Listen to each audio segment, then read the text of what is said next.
Welcome back to bedtime with Fall Asleep Fast. This is your safe space to escape a long, stressful day and achieve deep, lasting sleep.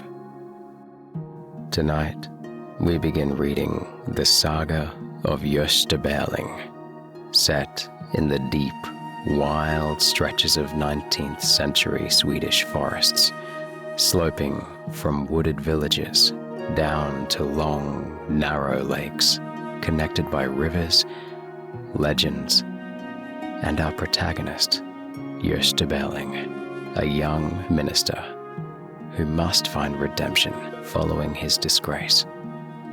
Written by author Selma Lagerlöf and translated by Pauline Bancroft Flach. So, close your eyes. Feel your body sink into the mattress, chair, or comfortable place that you've found. And let us join our young protagonist as he closes the church doors and steps up to the pulpit.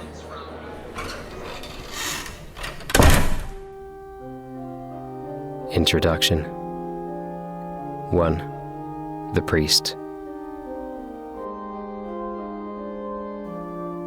At last, the minister stood in the pulpit.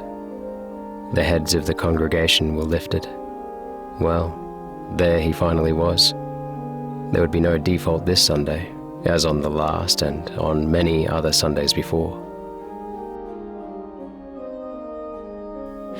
The minister was young, tall, slender, and strikingly handsome. With a helmet on his head and girt with sword and shirt of mail, he could have been cut in marble and taken for an ideal of Grecian beauty. He had a poet's deep eyes and a general's firm, rounded chin. Everything about him was beautiful, noble, full of feeling, glowing with genius and spiritual life. The people in the church felt themselves strangely subdued to see him so. They were more used to seeing him come reeling out of the public house with his good friends Beerenkreutz the colonel, with thick white mustache, and the stalwart captain Christian Berg. He had drunk so deeply that he had not been able to attend his duties for many weeks, and the congregation had been obliged to complain, first to the dean and then to the bishop and the chapters. Now, the bishop had come to the parish to make a strict inquiry. He sat in the choir with the gold cross on his breast. The clergymen of the neighboring parishes sat round about him. There was no doubt that the minister's conduct had gone beyond the permissible limit. At that time, in the 20s, much in the matter of drinking was overlooked, but this man had deserted his post for the sake of drink, and now must lose it. He stood in the pulpit and waited while the last verse of the psalm was sung.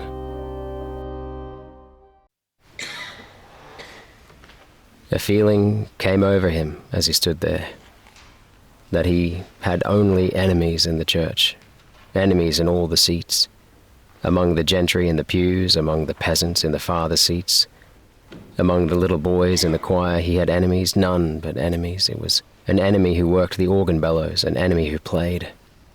In the church warden's pews he had enemies. They all hated him, every one. From the children in arms who were carried into the church to the sexton, a formal and stiff old soldier who had been at Leipzig. He longed to throw himself on his knees and to beg for mercy, but a moment after, a dull rage came over him. He remembered well what he had been when, a year ago, he first stood in this pulpit. He was then a blameless man. And now he stood there and looked down on the man with the gold cross on his breast who had come to pass sentence on him. While he read the introduction, wave after wave of blood surged up in his face. It was rage. It was true enough that he had drunk, but who had a right to blame him for that? Had they seen the vicarage where he had to live? Pine forests grew dark and gloomy close up to his windows. The dampness dripped from the black roofs and ran down the mouldy walls. Was not brandy needed to keep the spirits up when the rain and driving snow streamed in through the broken panes? When the neglected earth would not give bread enough to keep hunger away? He thought that he was just such a minister as they deserved. For they all drank.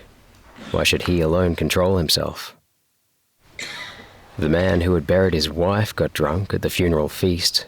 The father who had baptized his child had a carouse afterwards. The congregation drank on the way back from church, so that most of them were drunk when they reached home. A drunken priest was good enough for them. It was on his pastoral visits when he drove in his thin cloak over miles of frozen seas, where all the icy winds met. It was when his boat was tossed about on these same seas in storm and pouring rain. It was when he must climb out of his sledge in blinding snow to clear the way for his horse through drifts high as houses, or when he waded through the forest swamps. It was then that he learned to love brandy. The year had dragged itself out in heavy gloom. Peasant and master had passed their days with their thoughts on the soil, but at evening their spirits cast off their yokes, freed by brandy. Inspiration came, the heart grew warm, life became glowing. The song rang out, roses shed their perfume. The public house bar room seemed to him a tropical garden. Grapes and olives hung down over his head. Marble statues shone among dark leaves. Songsters and poets wandered under the palms and plane trees. No, he, the priest, up there in the pulpit, knew that without brandy life could not be born in this end of the world. All his congregation knew that, and yet they wished to judge him. They wished to tear his vestments from him because he had come drunken into God's house. All these people, had they believed? Did they want to believe that they had any other God than brandy? He had finished the exordium and he kneeled to say the Lord's Prayer. There was a breathless silence in the church during the prayer. But suddenly, the minister with both hands caught hold of the ribbons which held his surplice. It seemed to him as if the whole congregation, with the bishop at the head, was stealing up the pulpit steps to take his bands from him. He was kneeling, and his head was turned away, but he could feel how they were dragging, and he saw them so plainly.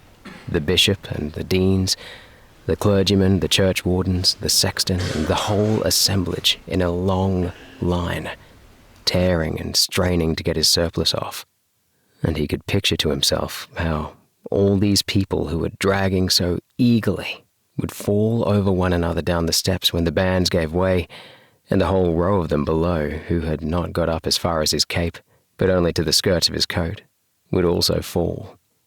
He saw it all so plainly that he had to smile as he knelt, but at the same time a cold sweat broke out on his forehead. The whole thing was too horrible. That he should now become a dishonored man, for the sake of brandy, a clergyman. Was there anything on God's earth more wretched? He should be one of the beggars at the roadside, lie drunk at the edge of a ditch, go dressed in rags with vagrants for companions.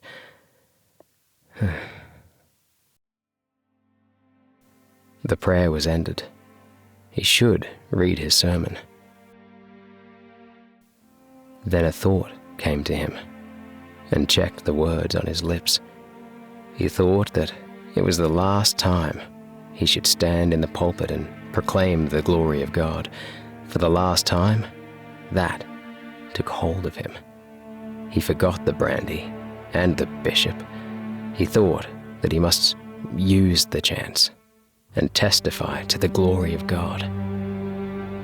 He thought that the floor of the church with all his hearers sank deep, deep down, and the roof was lifted off, so that he saw far into the sky.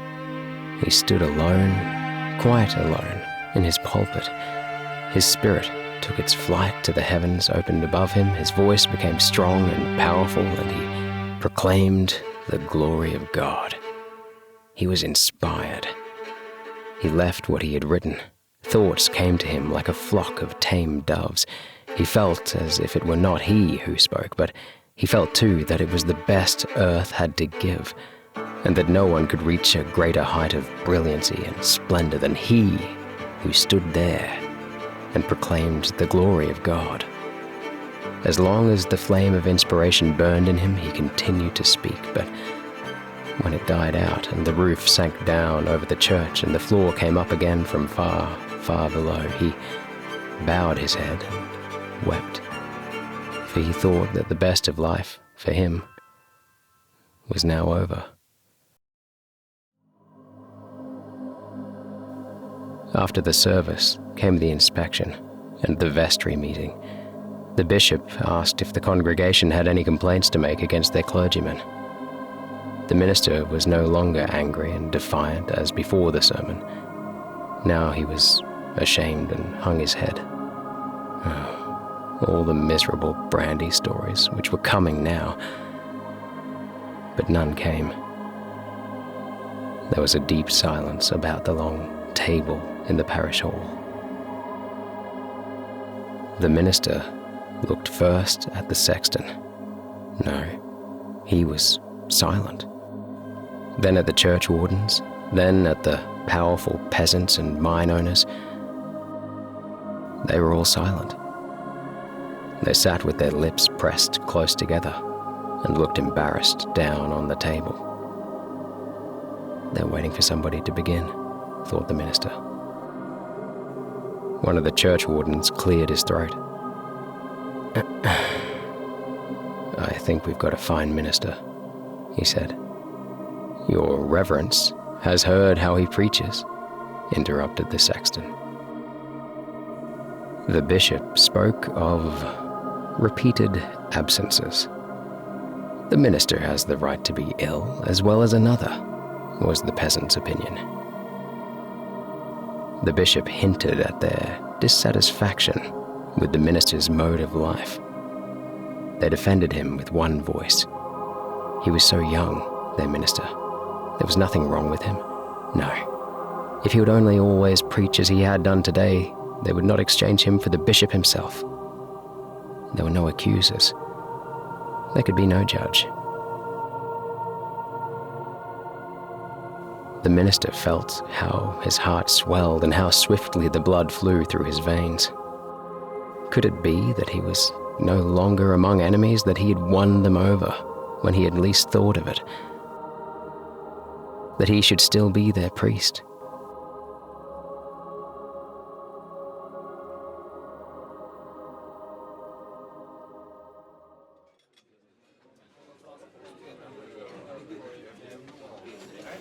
After the inspection, the bishop and the clergymen of the neighborhood and the deans and the chief men of the parish dined at the vicarage.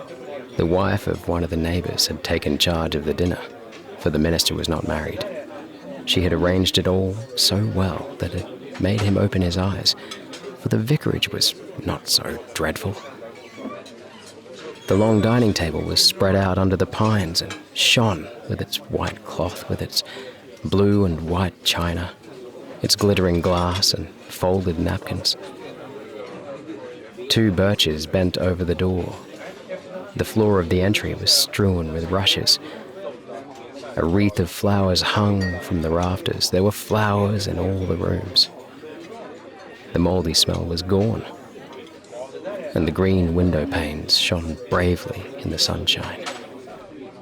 He was glad to the bottom of his heart, the minister. He thought that he would never drink again. There was not one who was not glad at that dinner table. Those who had been generous and had forgiven were glad, and the priests in authority were glad because they had escaped a scandal. The good bishop raised his glass and said that he had started on this journey with a heavy heart, for he had heard many evil rumors. He had gone forth to meet Saul, but lo, Saul was already changed to a Paul, who should accomplish more than any of them. And the worthy man spoke of the rich gifts which their young brother possessed, and praised them. Not that he should be proud, but that he should strain every nerve and keep a close watch over himself, as he must do who bears an exceedingly heavy and costly burden on his shoulders. The minister was not drunk at that dinner, but he was intoxicated. All this great, unlooked-for happiness went to his head. Heaven had let the flame of inspiration burn in him, and these people had given him their love. His blood was at fever heat and at raging speed rushed through his veins still when the evening came and his guests departed.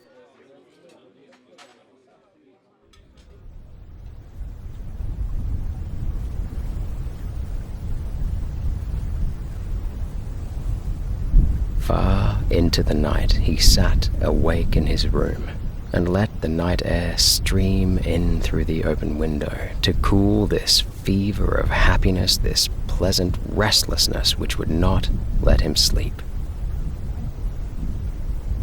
He heard a voice. "Are you awake?" A man came over the lawn, up to the window.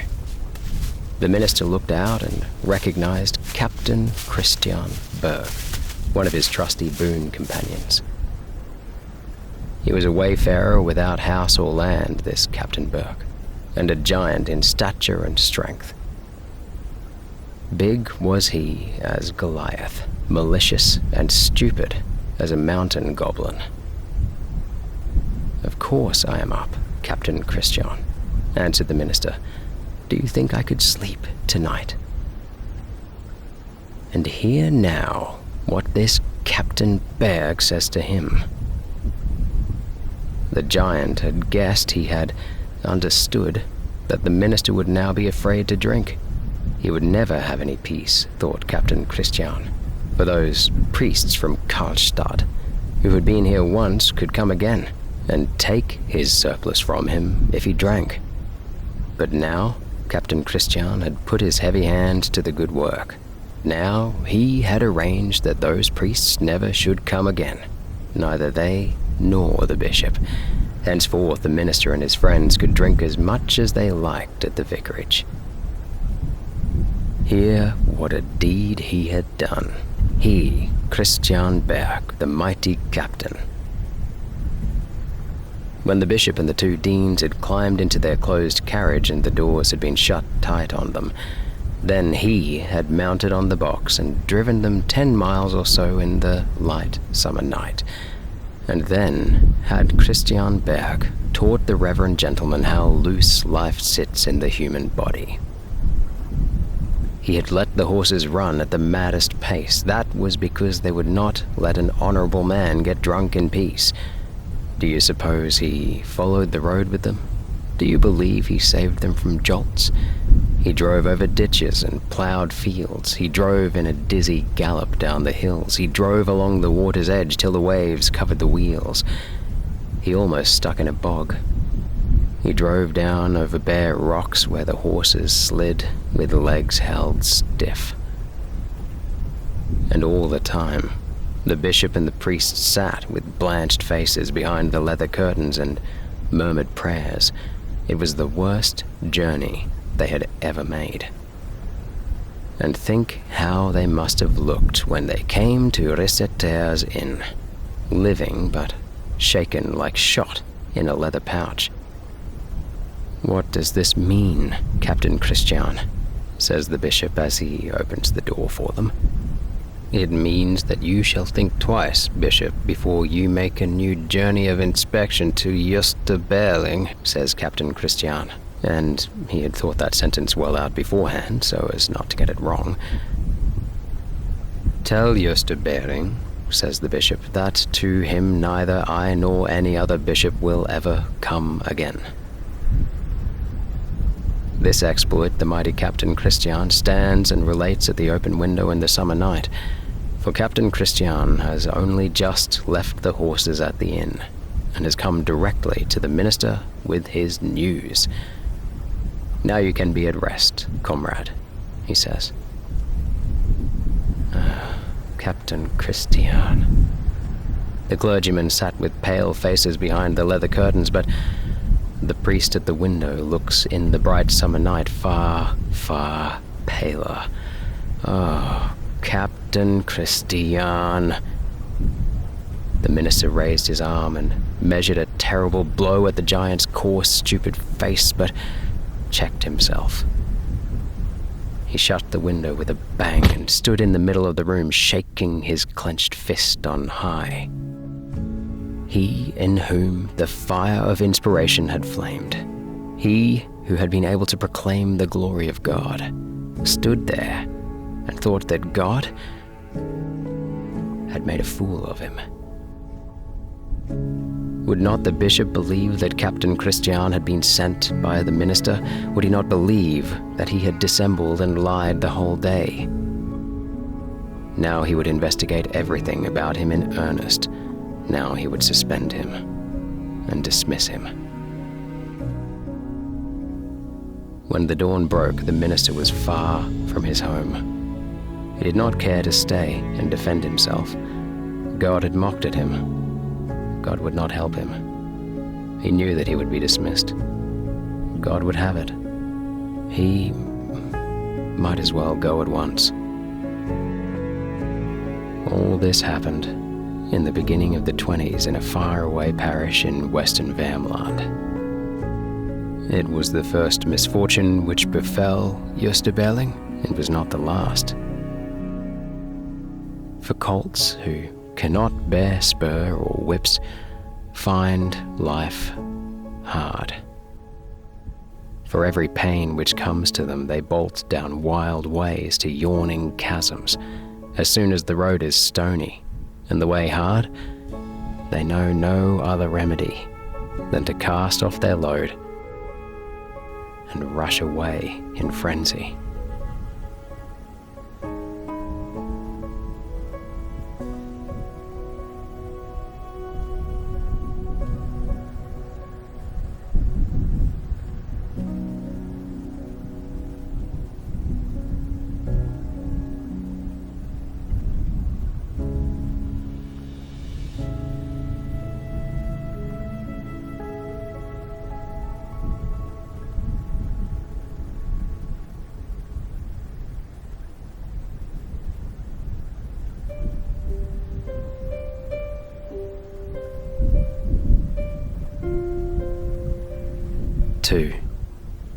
The Beggar.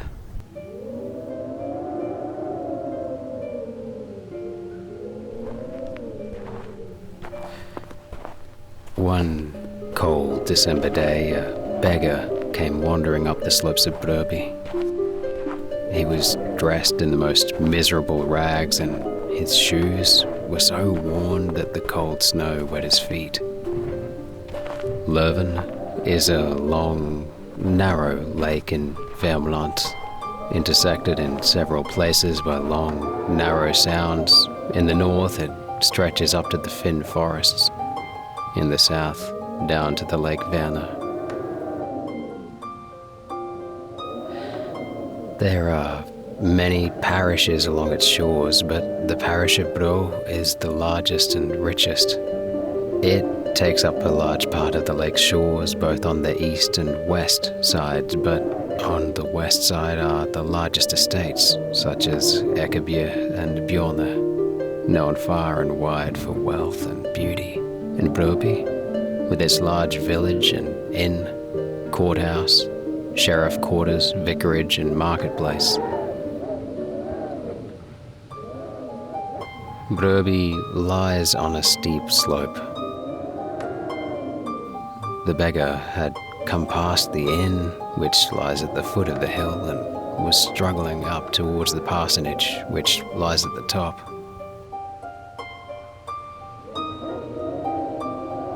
A little girl went in front of him up the hill.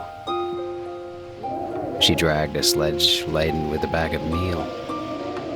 The beggar caught up with the child and began to talk to her. "A little horse for such a heavy load," he said. The child turned and looked at him. She was a little creature about 12 years old, with sharp, suspicious eyes and lips pressed together. Would to God the horse was smaller and the load larger. It might last longer, answered the girl. Is it then your own food you're dragging home? By God's grace it is. I have to get my own food, although I'm so little. The beggar seized the sled rope to drag it up. The girl turned and looked at him. You needn't think that you will get anything for this, she said. The beggar laughed. You must be the daughter of the burly clergyman. Yes, I am indeed. Many have poorer fathers, but none have worse. That's the Lord's truth, although it's a shame that his own child should have to say it. I hear he is mean and ill-natured, your father. Mean he is, and ill-natured he is, but they say his daughter will be worse if she lives so long. That's what people say. I fancy people are right. What I would like to know is where you found this meal bag. It makes no difference if I tell you. I took the grain out of Father's storehouse this morning, and now I've been to the mill. May he not see you when you come dragging it behind you? You have left school too early. Father is away on his parish visits, can't you see? Somebody is driving up the hill behind us. I hear the creaking of the runners. Think if it were he who's coming. The girl listened and peered down. Then she burst into tears. It is Father, she sobbed. He will kill me. He will kill me. Yes, good advice is now precious, and prompt advice better than silver and gold, said the beggar.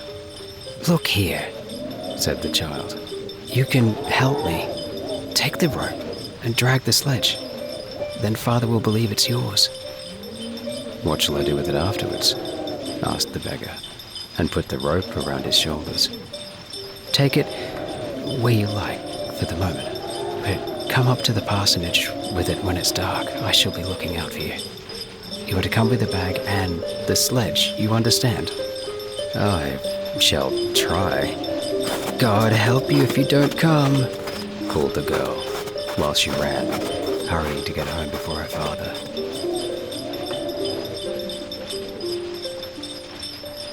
The beggar turned the sledge with a heavy heart and dragged it down to the inn. The poor fellow had had his dream as he went in the snow with half-naked feet. He had thought of the great woods north of Lake Löwen, of the great Finn forests.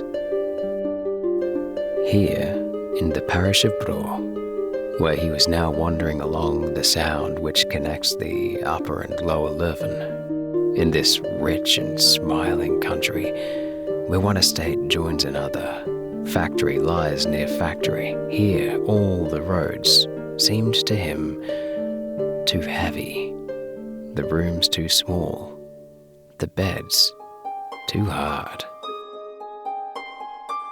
Here he longed for the peace of the great eternal forests. Here he heard the blows echoing in all the barns as they threshed out the grain. Loads of timber and charcoal vans kept coming down from the inexhaustible forests. Endless loads of metal followed the deep ruts which the hundreds gone before had cut. Here he saw sleighs filled with travelers speed from house to house, and it seemed to him as if pleasure held the reins, and beauty and love stood on the runners. How he longed for the peace of the forest. There, the trees rise straight and pillar-like from the even ground. There, the snow rests in heavy layers on the motionless pines. There, the wind is powerless and only plays softly in the topmost leaves. There, He would wander deeper and still farther in until, at last, his strength would fail him, and he would drop under the great trees, dying of hunger and cold. He longed for the great, murmuring grave above the Löwen, where he would be overcome by the powers of annihilation, where at last hunger, cold, fatigue, and brandy should succeed in destroying his poor body, which had endured everything.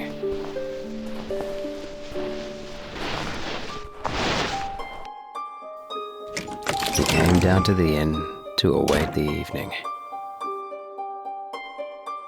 He went into the bar room and threw himself down on a bench by the door, dreaming of the eternal forests.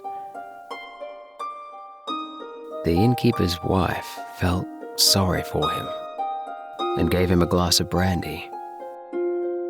She even gave him another, he implored her so eagerly. But more she would not give him, and the beggar was in despair. He must have more of the strong, sweet brandy. He must, once again, feel his heart dance in his body and his thoughts flame up in intoxication. Oh, that sweet spirit of the corn, the summer sun, the song of the birds, perfume and beauty floated in its white wave. Once more, before he disappears into the night and the darkness, let him drink sunshine and happiness. So, he bartered first the meal, then the meal sack, and last, the sledge for brandy. On it, he got thoroughly drunk and slept the greater part of the afternoon on a bench in the bar room. When he awoke, he understood that there was left for him only one thing to do. Since his miserable body had taken possession of his soul, since he had been capable of drinking up what a child had confided to him, since he was a disgrace to the earth, he must free it of the burden of such wretchedness. He must give his soul its liberty. Let it go to its God. He lay on the bench in the barroom and passed sentence on himself. Gösta Berling, dismissed priest, accused of having drunk up the food of a hungry child, is condemned to death. What death? Death in the snowdrifts. He seized his cap and reeled out. He was neither quite awake nor quite sober. He wept in pity for himself, for his poor, soiled soul, which he must set free. He did not go far, and did not turn from the road. At the very roadside lay a deep drift, and there he threw himself down to die. He closed his eyes and tried to sleep.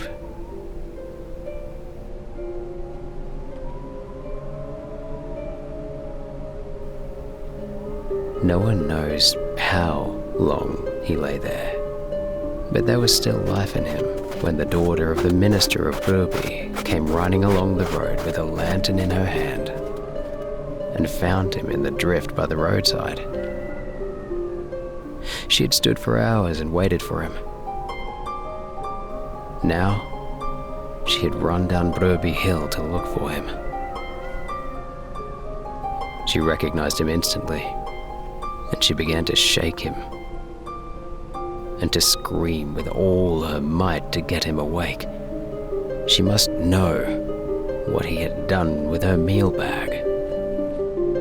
She must call him back to life at least for so long a time that he could tell her what had become of her sledge and her meal bag. Her father would kill her if she had lost his sledge. She bit the beggar's finger and scratched his face, and at the same time, she screamed madly. Then, someone came driving along the road.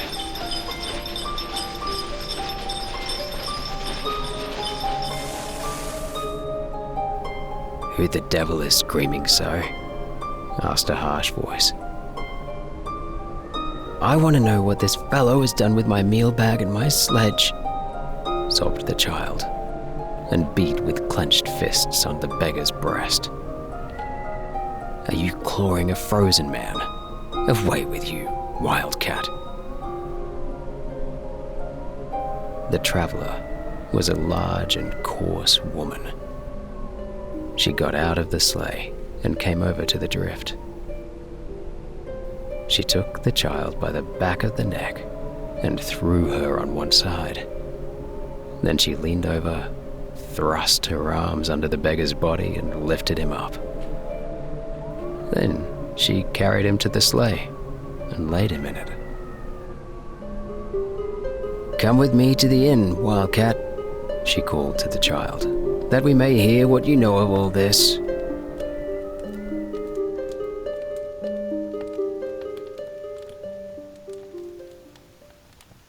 An hour later, the beggar sat in a chair by the door in the best room of the inn, and in front of him stood the powerful woman who had rescued him from the drift. Just as Gösta Berling now saw her on her way home from the charcoal kilns with sooty hands and a clay pipe in her mouth, dressed in a short, unlined sheepskin jacket and striped homespun skirt, with tarred shoes on her feet and a sheath knife in her bosom. As he saw her with grey hair combed back from an old, beautiful face, so had he heard her described 1,000 times, and he knew that he had come across the far-famed Major's wife of Ekeby.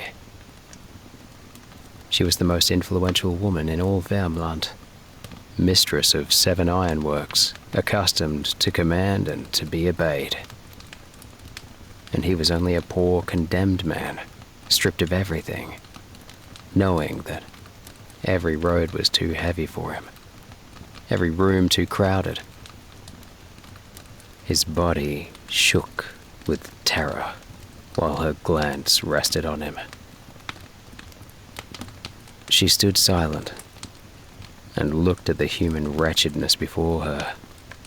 The red, swollen hands, the emaciated form, and the splendid head, which, even in its ruin and neglect, shone in wild beauty. "You are Gösta Berling, the mad priest," she said, peering at him. The beggar sat motionless. "I am the mistress of Ekeby." A shudder passed over the beggar's body. He clasped his hands and raised his eyes with a longing glance. What would she do with him? Would she force him to live? He shook before her strength. And yet he had so nearly reached the peace of the eternal forests. She began the struggle by telling him the minister's daughter had got her sledge and her meal sack again, and that she, the major's wife, had a shelter for him as for so many other homeless wretches in the bachelor's wing at Ekeby. She offered him a life of idleness and pleasure. But he answered, he must die. Then she struck the table with her clenched fist and let him hear what she thought of him. "So you want to die? That's what you want? That would not surprise me if you were alive. Look, such a wasted body. and such powerless limbs and such dull eyes. Do you think that there is something left of you to die? Do you think that you have to lie stiff and stark with a coffin lid nailed down over you to be dead? Don't you believe that I stand here and see how dead you are, Gösta Berling? I see that you have a skull for a head, and it seems to me as if the worms were creeping out of the sockets of your eyes. Do you not feel that your mouth is full of dust? Do you not hear how your bones rattle when you move? You've drowned yourself in brandy, Gösta Berling. And you are dead. That which moves in you is only death spasms, and you will not allow them to live, if you call that life. It is just as if you grudged the dead a dance over the graves in the starlight. Are you ashamed that you were dismissed, since you wish to die now? It would have been more to your honor had you made use of your gifts and been of some use on God's green earth, I tell you. Why did you not come directly to me? I should have arranged everything for you. Yes, now you expect much glory from being wrapped in a winding sheet and laid on sawdust and called a beautiful corpse. The beggar sat calm, almost smiling, while she thundered out her angry words. There was no danger, he rejoiced, no danger. The eternal forests wait, and she has no power to turn thy soul from them. But the mage's wife was silent, and walked a couple of times up and down the room. Then she took a seat before the fire, put her feet on the fender, and leaned her elbows on her knees. "1,000 devils," she said, and laughed softly to herself. "It is truer what I am saying than I myself thought. Don't you believe, Gösta Berling, that most of the people in this world are dead or half dead? Do you think that I am alive? No. No, indeed. Yes. Look at me. I am the mistress of Ekeby, and I am the most powerful in Vermland. If I wave one finger, the governor comes. If I wave with two, the bishop comes, and if I wave with three, all the chapter and the aldermen, and mine owners in Vermland dance to my music in Karlstad's marketplace. 1,000 devils, boy, I tell you that I am only a dressed-up corpse. God knows how little life there is in me." The beggar leaned forward on his chair and listened with strained attention. The old woman sat and rocked before the fire. She didn't look at him while she talked.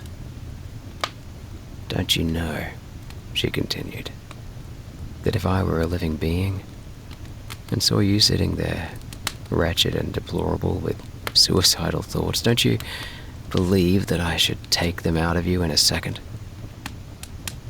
I should have tears for you, and prayers, which would turn you upside down, and I should save your soul. But now I'm dead. Have you heard that I once was the beautiful Margareta Celsing? That was not yesterday, but I can still sit and weep my old eyes red for her. Why shall Margareta Celsing be dead, and Margareta Samzilios live? Why shall the mage's wife at Ekeby live? Tell me that, Gösta Berling. Do you know what Margareta Celsing was like? She was slender, and delicate, and modest, and innocent, Gösta Berling. She was one over whose grave angels weep. she knew nothing of evil. No one had ever given her pain. She was good to all, and she was beautiful. Really beautiful. There was a man. His name was Altringer. God knows how he happened to be traveling up there in Eldal wildernesses where her parents had their ironworks. Margareta Selsing saw him. He was a handsome man, and she loved him. But he was poor. They agreed to wait for one another 5 years, as it is in the legend. When 3 years had passed, another suitor came. He was ugly and bad. But her parents believed that he was rich. And they forced Margareta Selsing by fair means and foul, by blows and hard words, to take him for her husband. And that day, you see, Margareta Selsing died. After that, there was no Margareta Selsing, only Major Samzelios' wife, and she was not good nor modest. She believed in much evil and never thought of the good. Well, you know well enough what happened afterwards. We lived at Hua by the Lake Löwen, the Major and I. But he was not rich, as people had said. I often had hard days. Then, Altringer came again. And now he was rich. He became master of Ekeby, which lies next to Hua. He made himself master of 6 other estates by Lake Löwen. He was able, thrifty. He was a man of mark. He helped us in our poverty. We drove in his carriages. He sent food to our kitchen, wine to our cellar. He filled my life with feasting and pleasure. The Major went off to the wars, but what did we care for that? One day I was a guest at Ekeby. The next he came to Hua. Oh, it was like a long dance of delight on Löwen's shores. But there was evil talk of Altringer and me. If Margareta Selsing had been living, it would have given her much pain. But it made no difference to me. But as yet I didn't understand that it was because I was dead that I had no feeling. At last, the tales of us reached my father and mother as they went among the charcoal kilns up in Eldal's forest. My mother did not stop to think. She traveled hither to talk to me. One day, when the Major was away and I sat dining with Altringer and several others, she arrived. I saw her coming into the room, but I couldn't feel that she was my mother, Gösta Berling. I greeted her as a stranger and invited her to sit down at my table and take part in the meal. She wished to talk with me as if I, had been her daughter, but I said to her that she was mistaken, that my parents were dead. They had both died on my wedding day.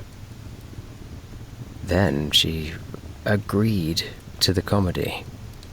She was 60 years old. 120 miles had she driven in 3 days. Now she sat without ceremony at the dinner table and ate her food.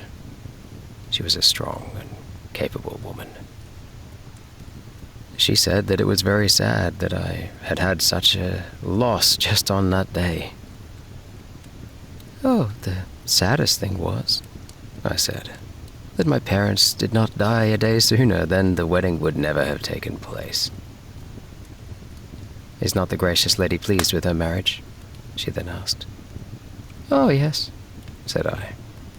I am pleased. I shall always be pleased to obey my dear parents' wish.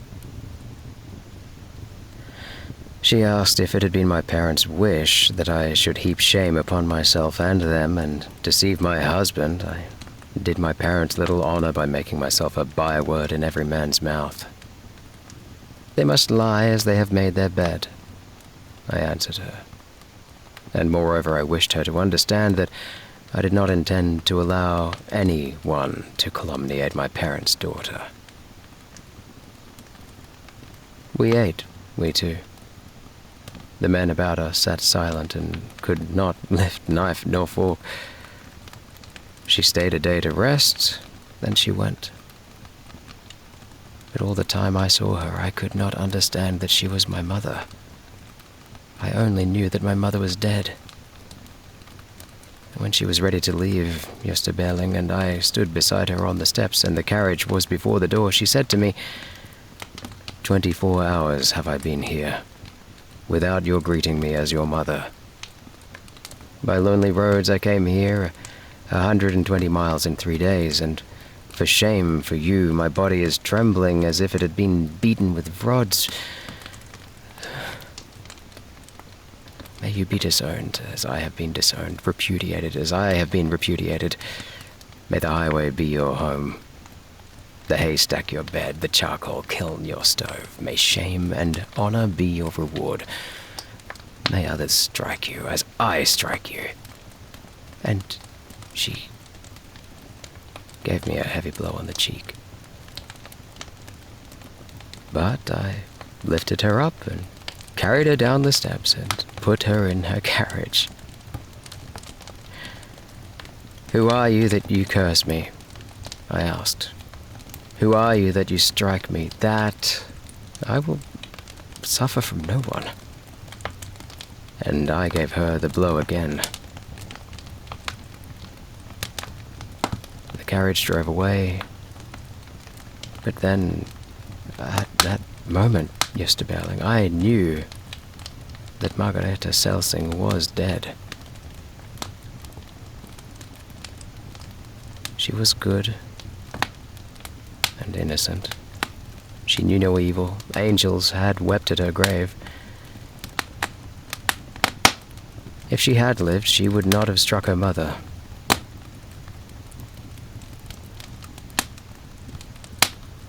The beggar by the door had listened, and the words for a moment had drowned the sound of the eternal forest's alluring murmur. For, see, this great lady, she had made herself his equal in sin, his sister in perdition, to give him courage to live, for he should learn that sorrow and wrongdoing weighed down other heads than his. He rose and went over to the major's wife. Will you live now, Gösta Berling? She asked with a voice which broke with tears. Why should you die? We could have been such a good priest. But it was never Gösta Berling whom you drowned in brandy. He as gleamingly innocent, white as that Margareta Celsing I suffocated in hate. Will you live? Gösta fell on his knees before her. Forgive me, he said. I cannot. I am an old woman, hardened by much sorrow, answered the major's wife. And I sit here and give myself as a prize to a beggar whom I have found half frozen in a snowdrift by the roadside. It serves me right. Let him go and kill himself. Then at least he won't be able to tell of my folly. I am no suicide. I am condemned to die. Do not make the struggle too hard for me. I may not live. Body has taken possession of my soul, therefore I must let it escape and go to God. And so you believe you'll get there? Farewell, and thank you. Farewell, Gösta Berling.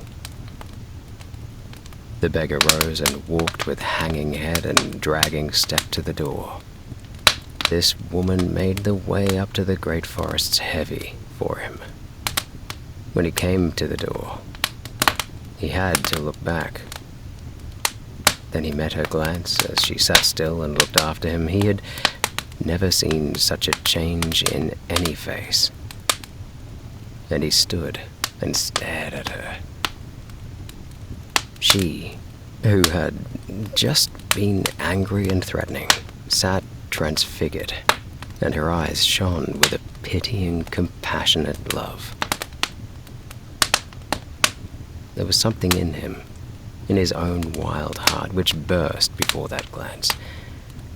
He leaned his forehead against the doorpost, stretched his arms up over his head, and wept, as if his heart would break.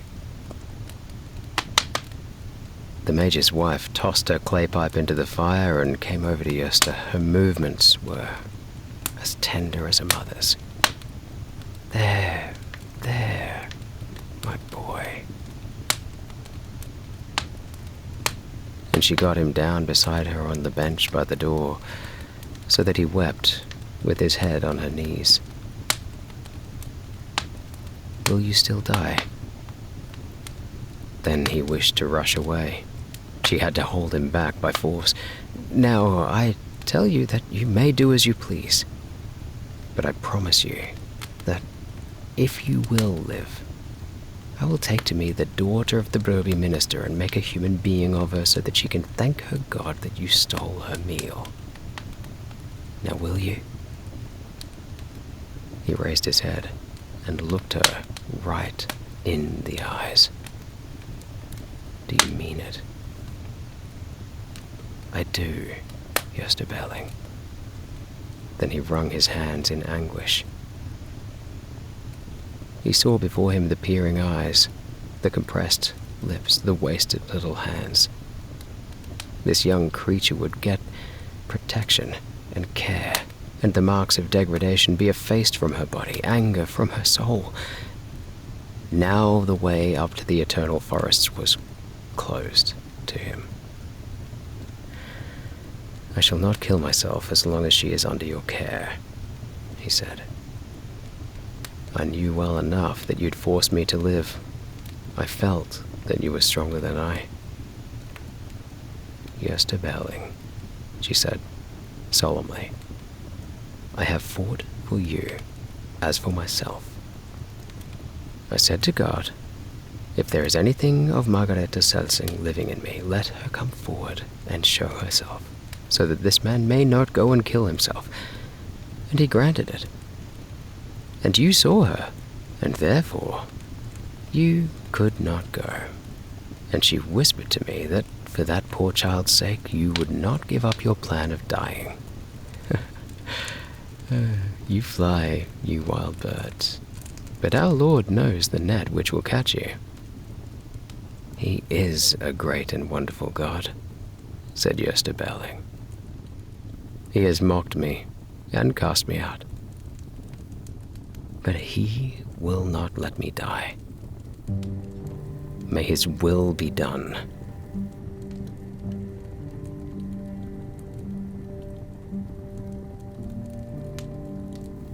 From that day, Gösta Berling became a guest at Ekeby. Twice he tried to leave and make himself a way to live by his own work. The first time the major's wife gave him a cottage near Ekeby. He moved thither and meant to live as a laborer. This succeeded for a while, but he soon wearied of the loneliness and the daily labor, and returned as a guest. There was another time when he became tutor at Borg for Count Henry Donna. During this time he fell in love with the young Ebba Donna, the Count's sister, but when she died, just as he thought he had nearly won her, he gave up every thought of being anything but guest at Ekeby. It seemed to him that for a dismissed priest, all ways to make amends were closed.